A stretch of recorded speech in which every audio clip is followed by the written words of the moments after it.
All right, so welcome to today's show of the Five Stones podcast. As you can see, we've kind of upgraded a little bit, and there's actually still more to come, correct? Correct. Yeah. So today, what are you smoking? CLE. It's a Maduro box press cigar. It's good. A little milder than the Padrones, but good. I've got a new one. Actually, I've got one loaded in case, depending on how long we are today. Yeah. But it's a new cigar called Crux, C-R-U-X. Picked one up when I was in Vegas.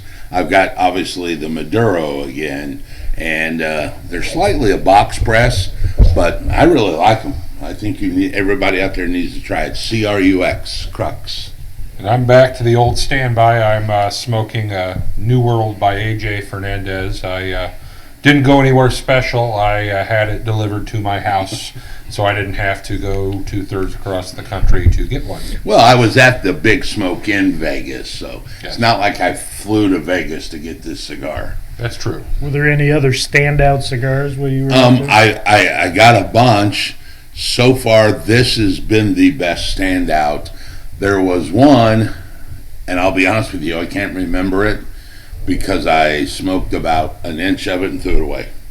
It was just terrible aftertaste, and not that I'm protecting them because I would give the name. I just can't remember it. Happens. Yeah. There was a lot of Especially, cigars going on. and for the rest of the world out there, he crossed over into a new decade. Yes. So that does lead to the proclivity of not Yeah. quite remembering some of those less important facts. Now that I'm 60, I have an excuse to Yes. forget stuff. Yeah. So today, the topic is going to be... Well, we have two things to talk about. One is we want to talk a little more about the NAR lawsuit because we did some research over the weekend. And then we thought we'd talk about the little timing of buying right now. And why it's a good idea. Yeah, so I guess we're going to have to give today's date being November the 20th Right. of 2023 so that we can kind of earmark this date so people go, oh, well, when was that? That's nothing more annoying to me when I watch somebody's podcast or read an article and it's 4 years old. Yep. Or in some cases 3 months old because I did a lot of studying this weekend on the NAR's lawsuit and I'm reading it and I'm like, we know this, and then I went back and looked at the date, and I'm like, oh, well, that's September. Right. You know, so some things are very timely. 2023 right now, Yeah. we should note. So November 20th of 2023, what's the Fed doing? Well, that was last week. I sat with our money guy, and he felt like we probably peaked out on rates, and we're about to enter the pain period where the economy really hurts, and then they start to shift gears, and maybe end of the first quarter start talking about lowering rates. Do But you think it'll be that soon? it could be this soon, according to him. End of first quarter, second quarter. However, the market itself has already driven rates down. We were at 8% not long ago. Now we're back to 7.3875, somewhere in there. The other thing that's going on, though, is it seems like at this moment in time, and you guys know better than I do, it seems like there's some houses sitting a little stale in the market. There's a little less activity. So there's a little dip in rates, some opportunities out on the market perhaps. And the other thing on the horizon is when rates start to go down, I expect that's going to activate a lot of buyers. It's going to kick up activity. It's going to get things in motion, and that would typically drive prices up. And I actually did a video on this last week that I really feel like right now is the time to buy. If you can afford to buy and be where you want to be, go out and get the house now and avoid everything that we went through to get to where we are now. There's a 2-year period where people were spending money over, doing crazy things, 35 showings in 2 days on one house, and then it would sell immediately. I think we're going to have to go back through that to get to our normal, because we got so much pent up right now that once rates really start to drop, people are immediately going to, who thought they lost out during that last rush, are going to be out there doing stuff. So go out there, get that house now, and then 7, 8, 9 months down the road, refi it and collect that better interest rate. But then you've got the house you wanted and you didn't have to have the fight to get there. My thoughts on rate. Rate is important. You want to have the best rate you can, and you don't want to pay interest. However, take a $500,000 loan on let's say a $650,000 house. $500,000 loan. You pay 2% over what you should pay. 2% of that's $10,000 for 2 years, $20,000. Last time home prices got driven up, did a $500,000 house go appreciate more than $20,000 over a 2 year period of time? I don't know. Probably during COVID, I think it did. Yeah. So you're just weighing if the house is there that you want, yeah, it's not ideal to pay a little higher rate, but you can get rid of the loan and refinance it a couple years down the road, or whenever it's financially Wow, this has right. brought up many questions for me. It's being stuck between you two guys. Yeah, what are they? I don't even know if I could get to them all. So the first question is, when the feds reduce rates, why buy now? Why not wait to the next reduction? Or the next reduction? Or the next reduction? That's the first question. That's one question. The second question is, I've completely lost my mind. Well, So let's address that one. I know that the problem with the Fed is that it's always announced early. So we dropped down to 7.35, let's make that number up. If they come out and say, hey, we're probably going to reduce rates in January, do you not think that would kill the market right now? Because then those buyers are going to wait till January. Which is exactly my point, though. If everyone is waiting until January and you keep building up this ball of people that are just waiting, at some point they're all going to go out at once. And we know right now that obviously we have more homes on the market than we've had in a long time. Inventory's up, but inventory is still low. So if people become more interested in buying because those interest rates are coming down, you're going to have a lot of people still going after a low inventory. So if you can't afford it now, go out there and get it, take it down, and then you can just refinance later and end up picking up that interest rate, but you're not showing up at a house looking at it with 30 other people trying to decide what you have to come in with to get it. You can get it now, probably at a reduced rate because it's been sitting there a little while and people are a little weird. So you go out there, you get it now, and you just reduce the outflow later. Mortgages are driven by the Fed indirectly, but they're actually tied to the 10-year Treasury, Right. which is more affected by the bond market. So what the finance guy and I were talking about is that Treasury's coming out trying to unload stuff off their balance sheet, so they're coming out with issues, and nobody wants them. So the bond market is going, the rates are going to get pushed down even before the Fed does stuff, is what his feeling is. So mortgage rates may just start to be baked in prior to the Fed acting. So mortgage rates may. Well, I guess that's my point. Because they make that announcement, that effect is going to happen immediately, not when they actually meet later in that. I'm in the business, but I think we as a society, we're kind of trained to worry a lot about the interest rate. That's my next question. But really, if you had if you feel like you need to move and you had the opportunity to have the house you want and you can afford the payment, is it not worth $100 or $200 a month to do what you need to do for your family? And then a couple of years, are you waiting to save a couple $100 a month? Is that what you're waiting for? I guess practically speaking, I don't understand. And then I guess hypothetically, if you're waiting to save that couple $100 a month, you probably can't afford to do what you're doing. If $100 or $200 in interest breaks the deal, probably you're right. But my point is, at some point, it's worth it. The house you want. We do that all the time. Yes. We do. We as people do that all the time. Yep. You know that. You give somebody a range that they're qualified for. Everybody always goes where? Typically up to the top. Up to the top of the range.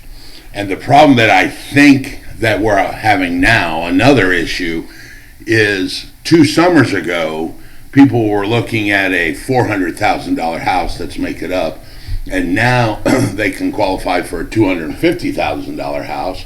They go look at a $250,000 and they're trying to compare it to that other house, Yeah. and they're like, well, I don't like this one now. Well, I get it. I mean, you know, you were looking at a Ferrari, now you're looking at a Chevy Cobalt, and are missing the point This is true. in the whole thing. And That the big is what's- struggle is. That's what's happening with our shoppers right now. Well, Yeah. home prices have not really come down. I mean, the values have stayed where they were. It's just the buying power has dropped. Yeah. Affordability is, well, a good friend of ours bought a house 2 years ago for $400. His payment's $2,000 now. People buy $240,000 house and their payment's $2,000. Yes. Yeah. Big, and the prices haven't come down. His house is not worth any less; it's worth more. And I am potentially looking at moving myself, and I had that same conversation with my wife this weekend about keeping the house payment the same, how much different the quote-unquote new house would be than this house. Yeah. If we kept the house payment the same, now we're looking at a $250,000 versus the $400 that we're living in. So where's the advantage? You know, you're getting this, keeping the same payment and getting Right. a much smaller house. Well, I mean, Well, it does. Now it there are depends on some the other scenario. advantages for me. Well, yeah. I mean, you're going You to know, save. location is Yeah. one. I would move closer to the city. So there are some other advantages and reasons that we might. I think the bigger factors for people are going to be needs versus wants. If you need to do something, now is the time. If you just want to do something because you want to do something, it may not be the best time for you. Well, if you don't have to drive 800 miles a week, suddenly it's quite a bit more affordable to live Well, closer. you- and you've Yeah. You got may have more just money. picked up that $200 a month. I could pick up an extra couple $100 by Yeah. my gas in the car. See how you upsell yourself and Well, and your I lovely just new convinced myself to buy. your lovely new sports car. I mean, you'll be able to keep gas in that for a whole month if You you're need only more going a quarter garage mile. bays. Yeah. you're gonna need more garage space. I looked at a house online, granted, I didn't go see it. Had a 17-car garage. Oh, that'll do. Well, that'll add to problems because you're only up to Then I three. would have space available. 14 more to go. There Yay! goes the budget. Yeah. Now I own a car collection. We just sit down with every family. I mean, that's what I train my team to do: is just sit down and figure out. Every situation is different. Yours is one where you drive 800 miles a week. Other people may have tighter budgets. Other people have all their own special situations. So there's not one blanket answer. But No. in my opinion, if there's a house you want, and it's time to move. Waiting for interest rates to go down would not be the best thing. I think you should do what you need to do. Well, Five Stones Mortgage, correct me if I'm wrong, you have a product that actually would satisfy what Joe is suggesting. It's the 2-1 buy down, which Yeah. would allow that person to actually buy down the interest rate, right? Yeah, they would get a discount of. You can do a 1.0, a 2.1, whatever amount. You get a discount of 2% on the first year, straight off the interest and off the payment. Then the second year you get a 1% discount. So the last quote we did, it was going to knock $600 off the payment for year one, and then $300 off the payment for year two. So theoretically, somebody's gambling interest rates within the next 3 years will be lower. Yeah, that would be the play. And then when rates are lower Wow. in year three, you would refinance. But if that. they're wrong, all they get is what they got now. Yeah, if you're wrong, you're fixed at today's rates. Yeah. And there's also the added benefit of if you can afford today's rates and you still take advantage of that, you can really jumpstart how much equity you get in the house by making that full payment even though you don't have to. Yeah. I mean, you could really take a lot of time Yeah. off the back of that loan. Well, this particular quote was for a person that is expects to be getting married a year from now. So they're going to be doubling the household income. So the discount helps a lot now. Well, it's just one person. The wife actually helps pay. Yeah, this is the wife buying the house, and she's going to get. Don't give me that look. We know the wife helps pay. Raymond. Let's get on to the Yeah, let's move on before we get ourselves in trouble. part two of this. We've been talking about the NAR lawsuit, and you did a bunch of research, and I'm anxious to hear about it because it sounds like I'm hearing chatter, and it does sound like there's a lot of mixed information out there. I don't think it's mixed as much as it is wrong. It's continuous wrong. Yeah. Consistently wrong.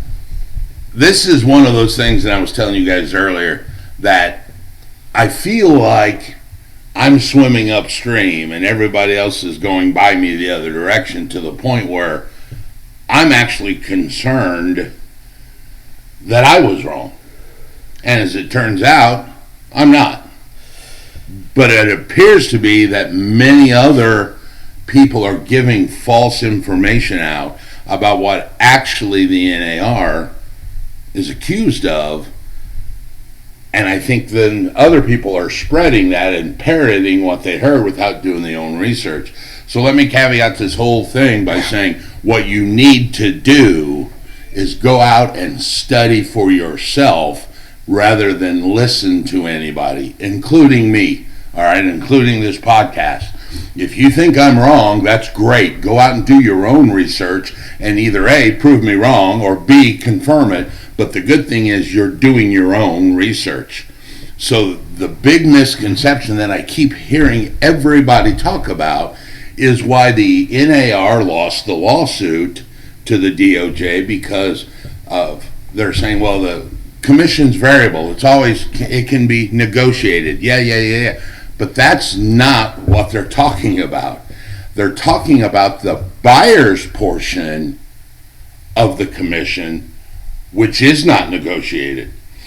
Every agent knows, has been taught, has brought up in this industry that they must give away a portion to the buyer's side.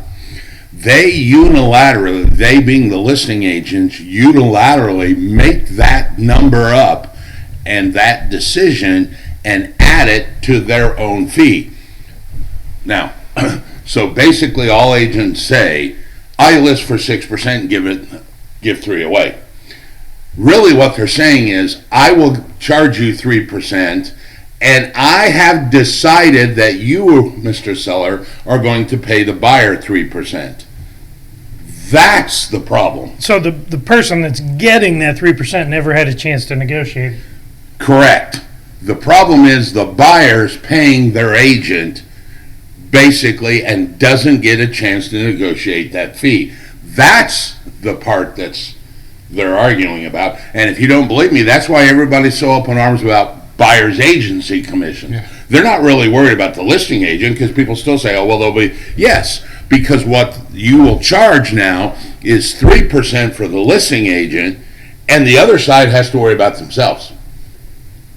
That's where it's not commissions in general. It's the buyer side of that commission that the listing agent is just automatically adding, because they know they got to give it away without any chance to negotiate that commission down. And it was also because they were told they had to give something away. Now, we can argue NAR's clear cooperation policy, which is at heart the number one issue with this whole course, or this whole lawsuit. It's the clear cooperation policy. There was never a disclosure, even though we say on our listing that we're giving away 3%. There's never a disclosure to the buyer side that they could negotiate that. That's the first clear cooperation. The second was a tie-in agreement, because we refused to allow our lockbox system to be used by anybody other than an NAR member. Same with the MLS access. That's parts point 2 and 3 of this lawsuit. And the fourth point is this thing where agents say, well, your commission's free to me. That's also part of the clear cooperation, because they're alluding or explaining to the buyer that that fee is not there, when it really is there, because the listing agent added it to his commission to make the total.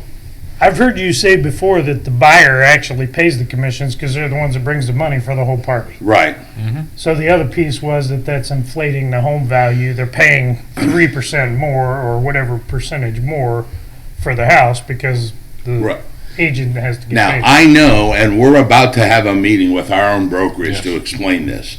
And I know that I'm going to have agents that will pipe up and say, That's not how I determine my commission. And I will equivocally across the board say that's wrong. We do. And if you don't believe me, take a house that a seller owes $100,000 on. An agent can't sell that home for $100,000. Mm-hmm. They got to add money to it to pay for the commission. So we are inflating the price. Yeah. Well, and I would even go a step further. Even if that agent claims that they aren't, they're doing it based on data of homes where it was done. So the home price is already inflated. So we're still using those. So everyone been doing it for 100 years. There's Yeah, it's not a true market value anymore. No. That's what's coming to light in this lawsuit is when every agent will say, but I pulled the comps. Well, yeah, you did.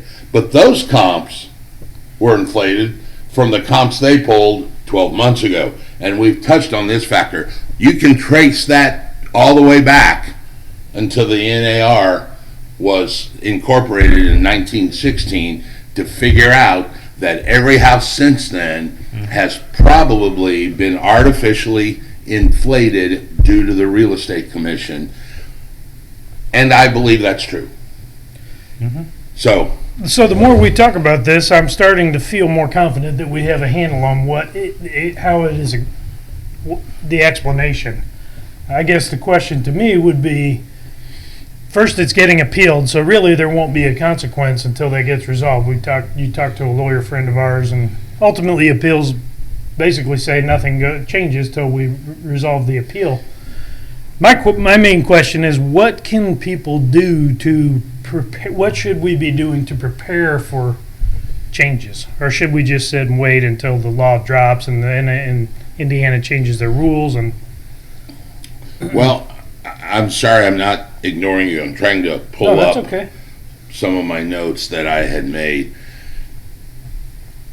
I think that any agent would be derelict right now if they are not at least contemplating some change. You know, there's going to be some change. I do think the biggest one, and we've had the tool in the toolbox for years, and no one has used it. It's going to be the buyer's agency agreement with that client. It demystifies some things. It gets them on record as understanding what is going on and everything else. Now, does that mean that the agent is going to explain it properly before they sign it? That's where we're going to have to do more education, and people need to take their time to understand what it is they're telling their client. But that's going to be step one, and people are not used to doing it. They don't like that because it's difficult to say, hey, Bill, Sue, I need you to sign this because I have to get paid, and if they don't pay me, you do. And that's a challenge. Here are the people that were named. We all have heard about the Big Four. Yep. Anywhere, Yep. Berkshire Hathaway, Keller Williams, Remax, and the NAR. But also the Bright MLS, which is Baltimore, Maryland, Philadelphia, Pennsylvania, Richmond, Virginia, Washington, D.C. The Florida Regional MLS, Tampa, Orlando, and Sarasota. The 5 Midwest MLSs, Cleveland, Ohio, Columbus, Detroit, Milwaukee, Wisconsin, Minneapolis, and Minnesota. The 6 in the Southwest, Austin, Dallas, and Houston in Texas. The Las Vegas, Phoenix, San Antonio. The 3 in the Mountain, which is Colorado, Denver, and Salt Lake City. And 4 in the Southeast, Fort Myers, Florida, Miami, Charlotte, and Raleigh, North Carolina. Boards? Those were the boards. Okay. There has been copycat lawsuits. I spoke with our attorney today. One of the things that he told me, which is shocking to me, that during the time frame of an appeal, that whatever general statement, whatever the egregious act is not in question during the time of the appeal. So theoretically, that could mean status quo until this appeal ends. All right?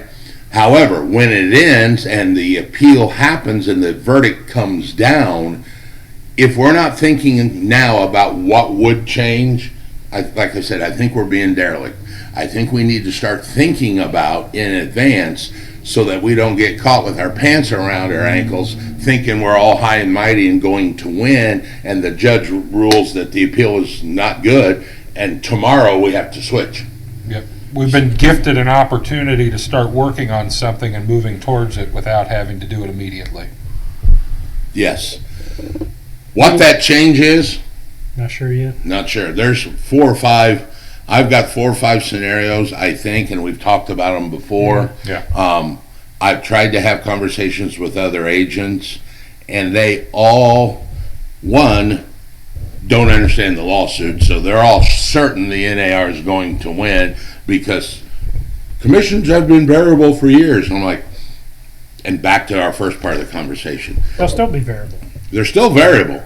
You just won't be paying the buyer side. It's NAR Stockholm Syndrome. Yeah. So it is gonna force into the conversation at the beginning the buyer paying a commission to the agents, Yes. which for many is going to be different or a little awkward because no longer can they say, well, the sellers pay me, you don't have to worry. But about they it. shouldn't have ever been saying that to begin with, because the reality is the buyer has always been paying it. Maybe or maybe not. They should have, but that's you and I. Yeah, both well, we that's know, what- we know for sure. So that Which- conversation has Well, to. I will tell you, when I first started this 23 years ago, my managing broker, or we called them principal brokers at the time, actually told me to use that verbiage. Yeah, So I've used it way back in the late 90s and early 2000s that, hey, it's free to you because they're paying us. Yeah. That's back when I was new and uneducated and hadn't spent as many hours. But literally, I've used that comment myself. Well, technically, they got a big check from the buyer, and then out of that check, they wrote a couple checks to the agents. well, it's like buying a car with zero down. You're going to pay more because it's already it's baked in. So I mean that's what's happening. You're right. It's not coming out of pocket for you right now. So will but you're it- going to pay more. I mean, it makes sense that you would get paid. It's just going to be more conversation about why you would get paid. Yes. And maybe if I say, "Ooh, I like this house. It's 800,000," and then when you go show it, and then you write an offer, and then you get Yeah. Now, ironically, I watched one video of a mortgage loan originator who gave his take on this. yeah, My first thought was, why is he talking? He has no dog in the hunt. yeah, And I think he was covertly or inherently wrong about his comments, but he made a comment that several years ago the MLOs started disclosing that they were how they got paid, and it actually increased the number of brokerages, mortgage brokerages, to a record level. yeah. But my thought is on that, correct me if I'm wrong, still not paid by the client, Yeah. paid by the lender. Yeah. So his example was not the same. Well, there are small down payment assistance loans now. Like now, you get 3.5% loan, and it's a second. There's grants. There's a second mortgage loan type of thing, so you can come with zero down. But maybe some financing trick will Yeah. be a result of this too. I think we've. But we've also got to Touch on link that. this back to what we talked about in the beginning. We know that people are getting this range of what they can afford. They're looking at the top. They're not looking at the bottom. So when they're looking at the top and they're using that down payment assistance just to get in, and then they're going to have to pay an agent that helped them buy that house. Yeah. Now it's either pay this guy or use this money to get in. Why am I paying this guy? That's going to be the. Well, we have a number of buyers that barely have the 3% down Yeah. and the closing cost. So if they barely have 10 grand to their name and they're going to buy a $250,000 house, they can barely do it. 3% down, maybe some seller concession. They literally won't be able to come up with 5 or 10 grand to pay an agent. Good point. So here's the other thing that I think a lot of, and I'm going to use the word ignorant because ignorant is not stupid. Ignorant is somebody that's uneducated. It's not an insult. Correct. So there are a lot of agents, I think, once again, that are parroting what other people say without really thinking about it. So the common thing an agent has been telling me is, well, they just won't use a buyer's agent. they'll just go use the listing agent. All right. The problem with that is the listing agent, who has already negotiated his 3% commission from the seller, is either A, going to have to go back to the buyer and ask for more because they're now doing limited agency, or they're just not going to take that client. Mm-hmm. They're going to say, no, I don't want to represent you. If you can't afford your own, I don't want to represent you, because now I'm taking on the burden of limited agency, which increases my exposure to a lawsuit without getting compensated because I've already negotiated my listing side, or I got to go back to my guy. Or on top of the fact that while that may be legal in Indiana, it's not legal everywhere. Yeah. And if the seller actually does compensate the listing agent to represent the buyer, why wouldn't he have done it with the buyer in the first place? Well, I wouldn't pay my own agent to pay more to negotiate on behalf of somebody buying my house against me. So there's another point that a lot of agents I hear saying that, because I think they just haven't really thought it through yet, or they've been listening to someone else. So what is actually going to happen is if that buyer doesn't pay for their own, they actually will not be represented, because the listing agent's going to go, no, I don't want to represent you. And I also think, it's going to come back to two words that a lot of real estate agents don't like to hear. Hell no. Flat fee. Oh. Flat fee. We're going to see a lot of that representing buyers. Well, it sounds to me like when they say buyer's agency is dead, they're just kind of throwing their arms up like they don't even want to have the conversation with it's because anybody. They're viewing it as dead, because why would someone pay them? Why would someone pay $20,000 because the house is $700,000 when that agent is literally doing the same amount of effort for that $700,000 house as they are for a $100,000 house? Well, mostly I agree with you, with the exception of when crap hits the fan during a transaction. Well, yeah, it's a bigger deal. Because Lindsay on my team just went through one that had 5 issues pop up. So here's the next question to that. When the crap hits the fan, who would you rather have on your side? That agent that has convinced you to pay $20,000, or go out and hire a bar-approved attorney at $300 an hour, yep, and realize he's going to solve this problem in 4 or 5 hours, and now you've only paid $1,500? That's a good question. Perhaps I'd like to hire an agent that hires an attorney out of my commission to make sure he gets it right. Yeah. I don't know what the right answer is there. Yeah, no, but I don't think anyone does right now. It's just going to be... Yeah, but the point I guess I'm getting at is, even if we could convince the buyer that I'm here to protect you when the crap hits the fan, the reality is at $20,000 you're still way overpriced than an attorney who would bill you by the hour and probably do it a lot quicker. Well, and they've got the law acumen on their side by being a practicing attorney. 20 billable hours at $300 an hour is $6,000. Yeah, that's way a lot less. That's a third of way a lot less than you're trying to pitch this $20,000 and I'll be in your corner when shit hits the fan. Yeah. Well, I mean, here's the other aspect. If I'm representing a buyer, am I inspecting the house? No. Am I climbing on the roof to look at the roof? No. There are so many things that are done by other people that solve all of those issues that you were looking at before. Oh, it needs to have a window replaced. Well, I'm not out there putting a window in the house. Maybe I give them a list of 5 people, but they can Google the list of 5 people to find someone to put a window in a house. There are a lot of things that we do that we think that no one else can do. No one can possibly help you as much as I can. And, people are going to catch on to the fact. I mean, it already happens now. Look at Zillow. It already happens with that. People get on there and look all day long and just call the cheapest thing. I can see the hate mail coming into us right now. I would love to see any mail. Send us your questions, send us your comments so we can address them. But the reality is, the agents have always been the coordinator of all that stuff.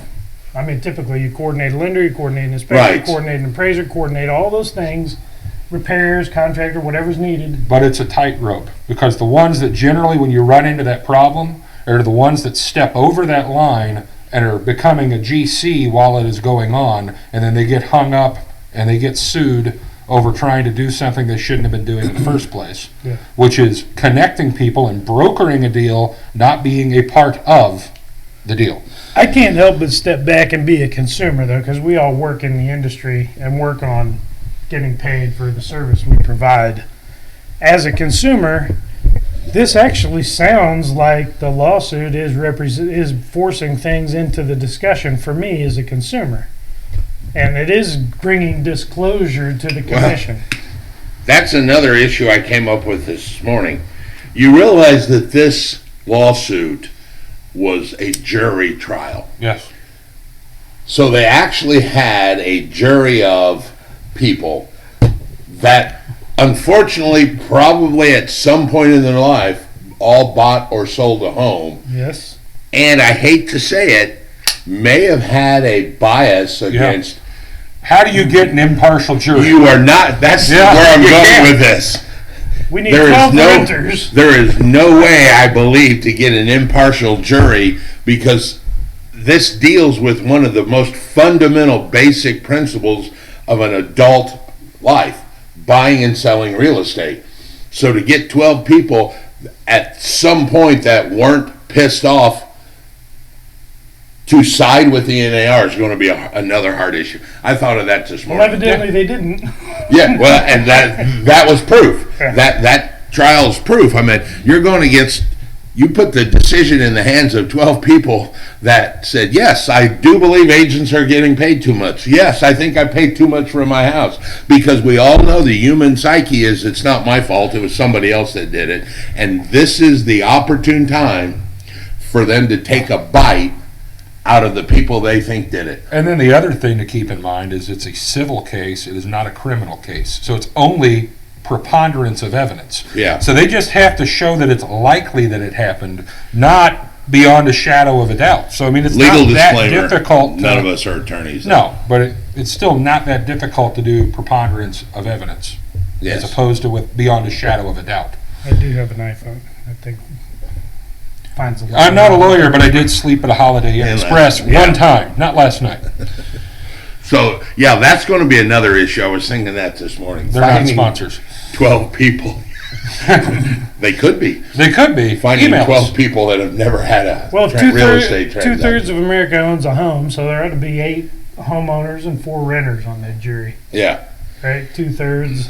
Well, I would like to see that jury selection because the first question is going to be, What do you think of realtors? do you own a home or have you ever bought or sold a home? That's probably one of the first questions. Now, as it goes up, and once again, I'm not well versed in the legal process, as it goes higher and higher to a circuit court or a Supreme Court, there is no jury. I know it's the Supreme Correct.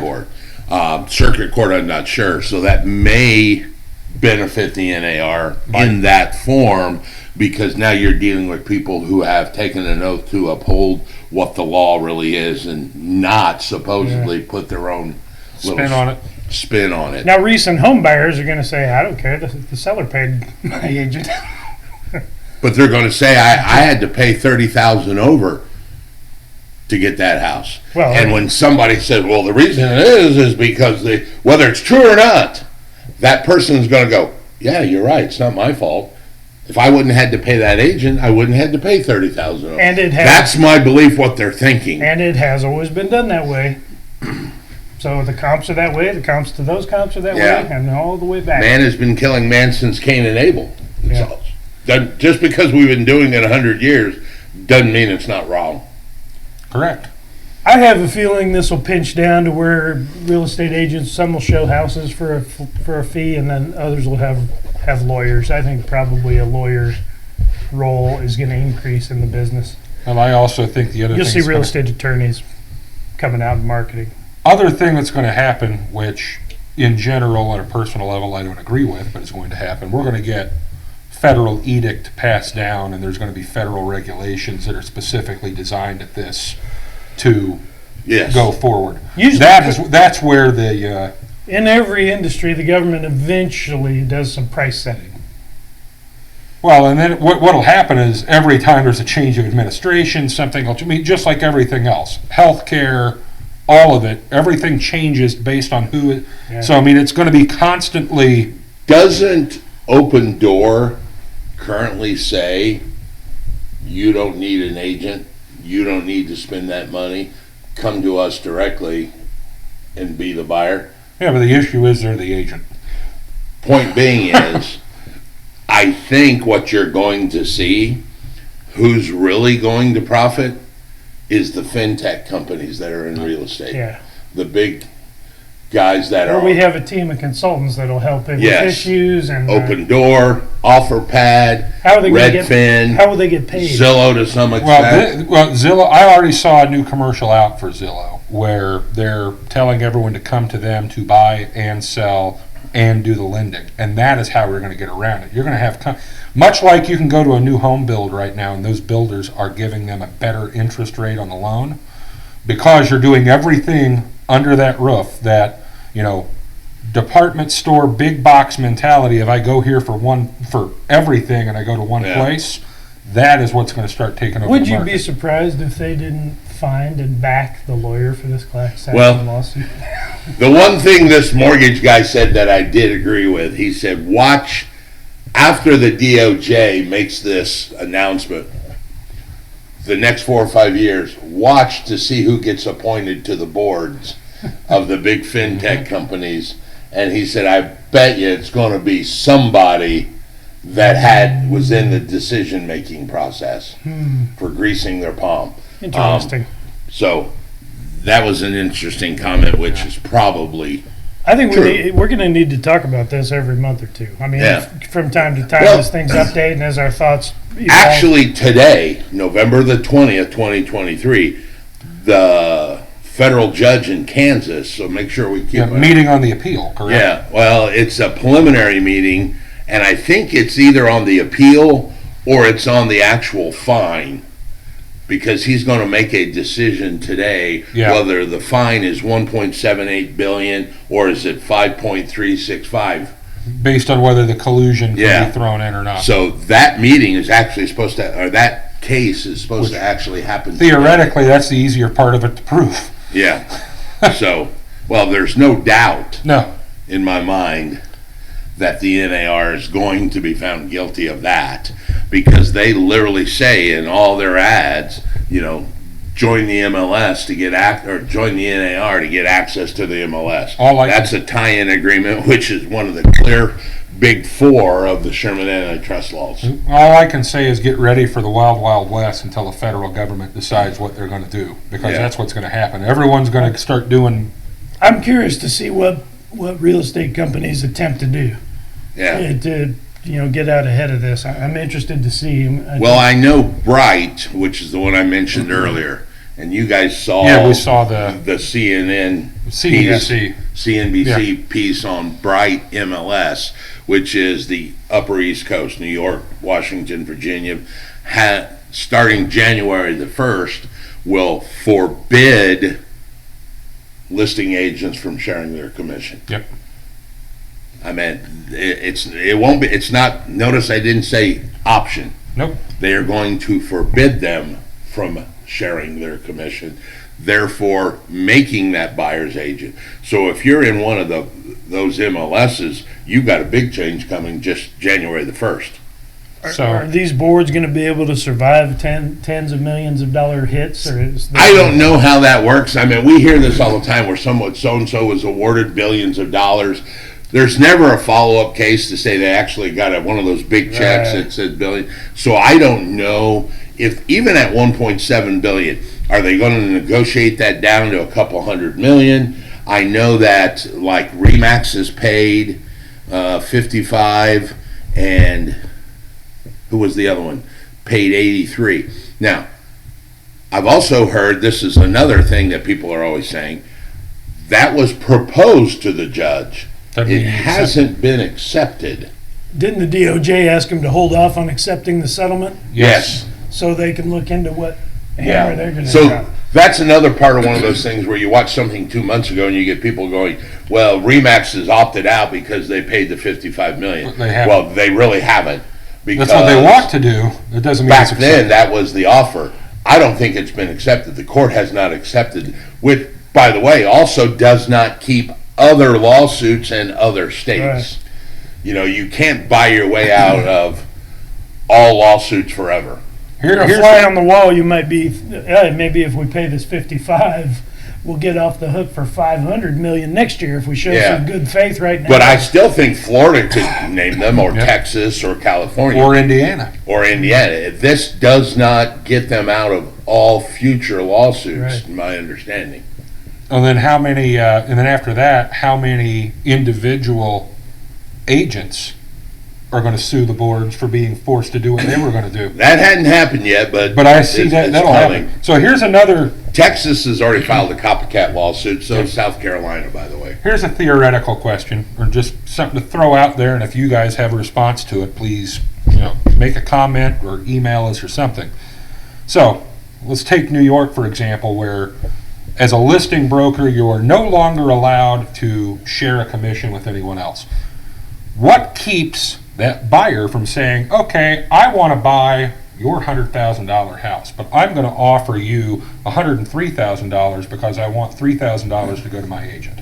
If the loan is approved, nothing would keep that from happening because that is in the offer. And the house has to approve. Has to appraise for for it. 103. So, I mean, that's the thing. If it'll appraise for it, because here's the other thing. Like, appraisers can't just go through and decide, well, this house was 3% over 3 years ago and 3% over before that, and 3% over before that. You can't backroll it. So if it's worth what it's worth, and you can fit that in there, there's no reason why. They're still going to end up, my point is, they may end up at the same place they are right now, but they're going to feel better because it was their idea. It's going to be a semantics game. This seems elementary, but could not the buyer negotiate the agent's commission to be paid from the seller at closing out of the proceeds, as long as the buyer has a chance to? Yeah, I think that's going to be the most probable answer. That's the most. It's just the fact that now the buyer gets to negotiate his fee. Right. That's like I said, that was the seller's already negotiated, or the listing agent's already negotiated his. Now the buyer wants to negotiate his agent's fee from the seller. So I believe that's going to be the ultimate answer. And I think agents can, I'm going to put finger quotes, scratch each other's back by, when they negotiate the listing, say, look, I charge 3%, but you need to be prepared for them to ask for 2 or 3% to bring a buyer for your house. That's part of the clear cooperation policy. No listing agent has ever said that buyer's portion was negotiable. That's going to be a new part of the conversation. Yes, I'm going to charge you 3, but be prepared because you may have to pay the buyer's agent. And in a way, if you're getting the listing, you're kind of scratching the back of the other agent, that making it a little bit of an easier way. You're starting the conversation in advance, so that seller just doesn't see this thing all of a sudden. But like Joe said, ultimately what's going to happen is he's still going to pay the same number. It's just now going to be structured differently in the deal, and that's going to make probably the DOJ happy. That'll make NAR happy. But it's still going to be a fundamental shift in the way we currently do business. The most logical person to pay for everything is the one that gets a big gigantic check in the transaction. Which is the seller. So we'll keep you informed, because literally this changes week to week, day to day, depending on lawsuits that are filed, depending on, between now and the end of 2024, there's going to be many copycats. There's going to be come down to a decision. There's going to be a court case on the appeal. Whether that gets overturned, I don't know. So whatever we're saying today probably doesn't hold true for tomorrow. I'll be anxious to hear how your meeting with your agents goes and what kind of things come out of that we haven't thought of yet. It'll be interesting. Anything else? I'm good. I think we're good. See you next time. Remember, subscribe and like so that you can be notified when the new information comes out. And most importantly, harumph.